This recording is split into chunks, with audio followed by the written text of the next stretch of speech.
So, I wasn't actually able to watch the first half, which is when we scored all of our goals. However, really, I think, just from what I seen in the second half, just professional. Like, it's just standard. And plus, it's Forest. Of course we're gonna win. I don't think I know the last time that Forest won against us. But yeah, Krupi, he scored again. Like I said, generational talent right here. World class, world class. Tavernier, he scores directly from the corner, so that's very impressive. Yeah, currently we're second in the Premier League, and now I think we're gonna see the sort of the discrepancies and the kind of differences between the teams now. I think this is 38 games in the Prem. 38 divided by 4, that's like 9, right? So, you know. Yeah, my computer's kind of lagging, but 34 divided, yeah, 38 divided by 4 is like 9-ish. Where's it, 39? No, it is 38, because, yeah. And I think around now is a good time to start, and like, you can like look at the league and be like, okay, this is generally where people are going to be around. I think this is a good point. Wolves, they lost again. And oh yeah, forcing the relegation spot, that's not good. We're in second. But yeah, I didn't really watch. There was not really much to talk about. I think it's pretty standard. The highlights for me were definitely Milosavljevic. I think he got another start, and I think the reason he started was because you know he's just taller than Diakite. I do want to see Diakite and Milosavljevic start at one point, because I think the only reason I said Nessie starting is because of experience, which is, to be fair, really important for a center back. But Diakite and Milosavljevic both have, like, they play like they've played for years. They're really, really good. And the lineup as well. Let's see, the thing that I was trying to remember. It was Semenyo, Clivert, Krupi, and then I'm pretty sure Tavernier, and then Adams, and then there was also Scott, Truffet, Milosavljevic, Senesi, Milosavljevic, then Jimenez and Petrovic. Want to give a special shout out to Petrovic. He, in the second half, he had one of the side thing where he got a fingertip save, like, and it was going away from him. He was going this direction, the ball was going this way. Fingertip save, really, really important stuff, because if you let a team get momentum, they can't do anything. Even though it is a Sean Dyche Nottingham Forest, which is kind of like two negatives, but two negatives do make a positive, so maybe they're getting on something, but it's new manager battle, so that makes it a negative again. Let's see. And Alex Jimenez, he had this really impressive carry and dribble and got past like 3 players. And we finally found our Adam Smith replacement. I love Adam Smith a bit, but he's nearing 38. We need to find a replacement soon, and I think we found it with Alex Jimenez. Just consistent. He provides the same level of energy and threat that kind of, I guess, Kyrgyz has, right? But he's versatile, and yeah, I love that guy. I love him. Milosavljevic has the, quality to start. He just doesn't, because I think the synergy between, I guess us and like the center back partnership, the synergy is really, really good. So that's kind of why they didn't start. Also, isn't Senesi gonna be? Wait, how many Senesi yellow cards?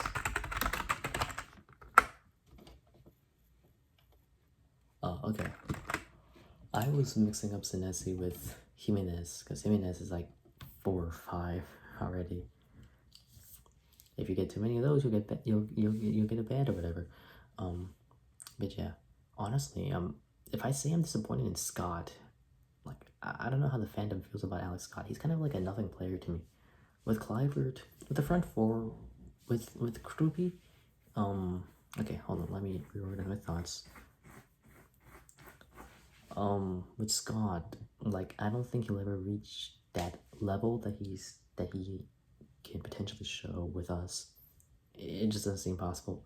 Tyler Adams, brilliant once again. We kind of need to find a good replacement for Scott, I think.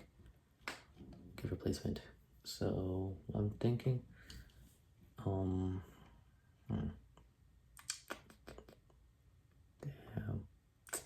Not really too sure who would be a good replacement for Scott, because we need to find someone who's a good presser, a good creator, and at that point you're really looking for someone who's like genuinely world class and everyone's trying to vie for. Not really possible. Also, Tyler Adams, remember that we used to hate on him because he always got injured and had injury problems? Yeah, I don't even be worried, like, if he plays till the last man now. Like, I'm just so comfortable with him in midfield, for now. Hopefully it stays that way. So, man, no, he didn't get a goal or assist. The FPL people will be very upset, but yeah, I don't think he did much that game, honestly. Tavernier, he got that goal with the from the corner, Olympiaco, whatever. More of a mistake on Stells, honestly, but very, very good. From Forest, I thought a good threat was constantly Nico Williams. Just the energy provided, the attacking quality, really, really, really, really good, really, really consistent. Yeah, they are missing Chris Wood. If Chris Wood was there, I don't know, but he's not going past Milosevic. So yeah. So who are my key players? Oh, and how can I forget Eli Junior Krupi? He scores again. He's an incredible finisher. He's an incredible player, and I think I predicted this before the league started, right? But I didn't have it like written down somewhere. Like, if Krupi gets consistent play time, he gets double-figure goals. And it's pretty obvious. Like, he gets double-figured GA. And I kind of said that to kind of tone it down, because I really do think that if he gets consistent start, he gets like 20 goals and assists. Like, yeah. Like, I think he's at that level at all. Like, I think he's at that level. Like,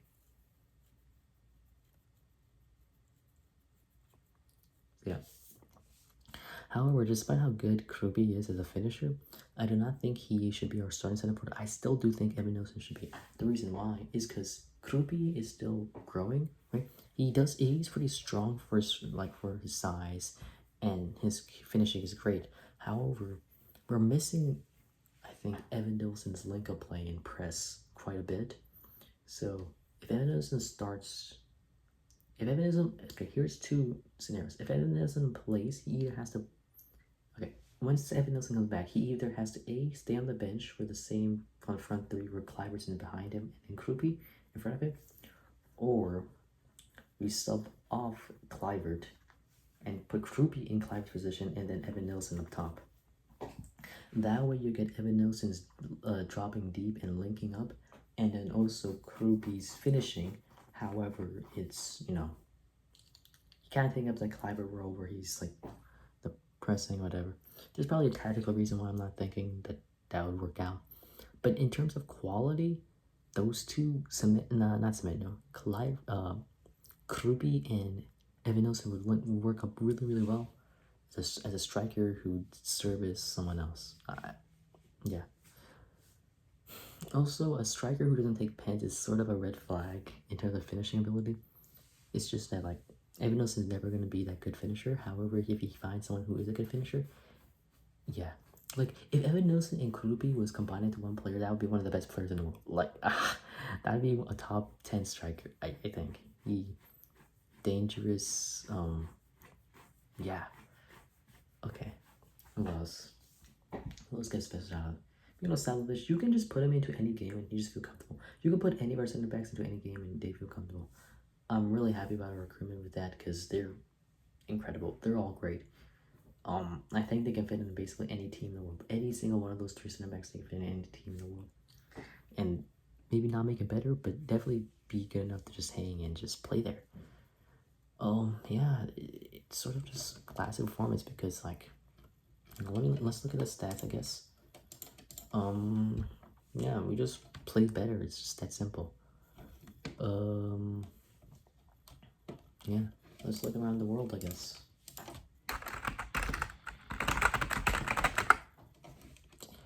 So currently, let's see. Currently, Arsenal is in first.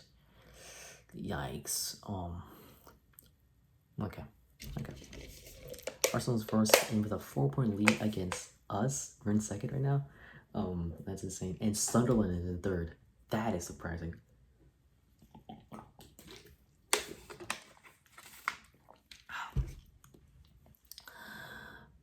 Like Sunderland, you would not think after they're not only competing to stay survival relegation, they're challenging for a Champions League spot right now. They're really good, and it shows you how important recruitment really is. City's in 4th right now, and United is in 5th. And that guy can get a haircut. He genuinely can get a haircut. It is possible. Let's see. Pretty standard middle. Ooh, Liverpool's in 7th. They have 4 losses. Why couldn't we play Liverpool when they're just shit right now? They're so bad right now. They're so bad. They're so bad. Like, we fought them when we played them when we basically... Like, come on. That's so dumb. That's so dumb. Yeah. Leeds and Burnley, they will be able to survive the Premier League, but not make big moves. Maybe mid-table at best. However, Wolves, they're getting relegated this season. Yes! Finally! Oh my lord. Every time we play them, we get a red card. Or they get a red card. If someone gets injured, that's something, definitely. West Ham, those idiots can get relegated as well. I hate West Ham. And Forest, yeah, they should have been relegated as well. Aston Villa, they're doing well again. Not much to comment on, but yeah, pretty standard. Let's see other places. I know there's a classic. Oh, it's still 2-1. Okay, I thought someone would just scored. Oh yeah, it's because Hansi Flick got a red card. They'd have no manager. Yeah. But here's a fun fact about Krumpi. He has the most under 20 goals in any of the leagues for an under 20 player, right? That's above Lamine Yamal. Lamine Yamal has 21. Krumpi has 27. This guy, like, if you're compared with Lamine Yamal in any aspect, you are a world-class player in that aspect. Like, dude, this dude, I don't think people realize just how good he is. Yeah.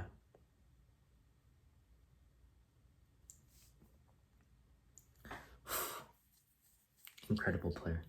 That's about it, honestly. Pretty standard game. And a special shout out to our 2 goal scorers, Kruppi and Tavernier. Yeah, shout out Tavernier. I do hate on him quite a bit because I feel like there's better players. However, good game from him. A special shout out to Tyler Adams, consistent at midfield, pressing well, tackling well when we needed. Both of our fullbacks. Actually, no. Honestly, more Alex Jimenez. Alex Jimenez played better than Trifet from what I saw. Shout out to Jimenez. We found a replacement for Adam Smith. Shout out to our center, Milo Savovic, because he could just slot in at any time and then nothing would happen. Shout out to Petrovic for a top save. And yeah, we are at 18 points with 9 games. We are basically getting 2 points a game, right? On average, so that's pretty good. It's very good, actually. All right. Oh, Everton 0-0 against Tottenham. That's insane. I think that was the game. Let's search it up. Oh, that's the game. Well, it's just 0-0 right now. All right. Well, see ya. Really excited time to be a Bournemouth fan.